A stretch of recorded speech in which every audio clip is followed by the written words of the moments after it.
Lors du lancement de la troisième phase de la caravane de l'Agence de développement urbain, ADU, à Bouaké, le ministre de la Construction, du Logement et de l'Urbanisme, MCLU, Bruno Nabagné-Koné, a pris la parole pour répondre aux accusations publiques mettant en cause son ministère dans des affaires présumées de fraude foncière. Ces allégations, relayées notamment par le député Assalé Simoko, suggèrent que le MCLU serait au cœur des pratiques frauduleuses en Côte d'Ivoire. Dans une allocution ferme et structurée, le ministre a défendu l'intégrité de son administration et des 3000 agents qui y travaillent, tout en dénonçant les généralisations abusives. Le foncier urbain en Côte d'Ivoire est un sujet complexe, marqué par des litiges, des ventes illégales et des titres fonciers dupliqués. Ces problématiques alimentent une méfiance chronique envers les institutions chargées de gérer ce secteur. Bruno Koné a rappelé la complexité du système foncier ivoirien, où certains citoyens, par ignorance ou de bonne foi, réalisent des transactions en dehors du cadre légal.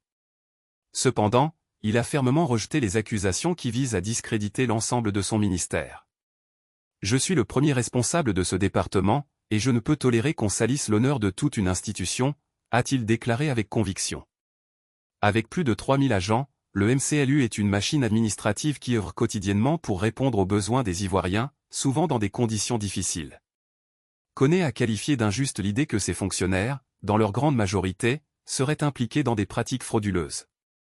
Accuser le MCLU, c'est insinuer que 3000 employés agissent comme des malfaiteurs. C'est une insulte que nous refusons collectivement, a-t-il martelé, insistant sur la nécessité de distinguer les fautes individuelles des dysfonctionnements systémiques. Pour appuyer son propos, le ministre a mis en avant les réformes entreprises sous sa direction pour moderniser et assainir le secteur foncier. Parmi celles-ci, la numérisation complète des archives foncières et de la chaîne de traitement, jusqu'à la signature ministérielle, désormais entièrement informatisée. Un ministère qui cherche à frauder ne mettrait pas en place un système transparent, traçable et contrôlé. Nous avons opté pour la modernité et la rigueur, a-t-il expliqué. Cette digitalisation vise à sécuriser les transactions et à limiter les dérives, un effort salué par les observateurs comme une avancée majeure.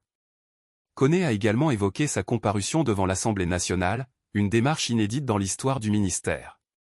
Pendant plus de 3 heures, il a répondu aux questions des députés, exposant les réformes entreprises et clarifiant les responsabilités de son département. Quand on n'a rien à cacher, on fait face à la lumière. J'ai répondu à la nation avec transparence, a-t-il affirmé. Cette initiative, selon lui, témoigne de son engagement à instaurer une gouvernance ouverte et responsable. Reconnaissant que des erreurs individuelles peuvent exister, le ministre a appelé à une approche équilibrée, nous ne prétendons pas que tout est parfait. Mais il faut savoir différencier les actes isolés des accusations globales qui nuisent à l'image d'une institution. Il a également exhorté les leaders d'opinion et les responsables publics à faire preuve de retenue dans leurs déclarations. Les généralisations hâtives fragilisent nos institutions. Nous sommes là pour servir les Ivoiriens, et nous le faisons avec sérieux, a-t-il ajouté. Le contexte du foncier en Côte d'Ivoire reste tendu, avec des litiges récurrents et une défiance persistante envers les autorités. Les efforts de modernisation du MCLU, bien que significatifs, doivent s'accompagner d'une communication continue pour restaurer la confiance. Bruno Koné a conclu en lançant un appel à la responsabilité collective. Construire un État fort passe par des critiques constructives, pas par des accusations sans fondement. Ensemble, bâtissons une Côte d'Ivoire plus juste.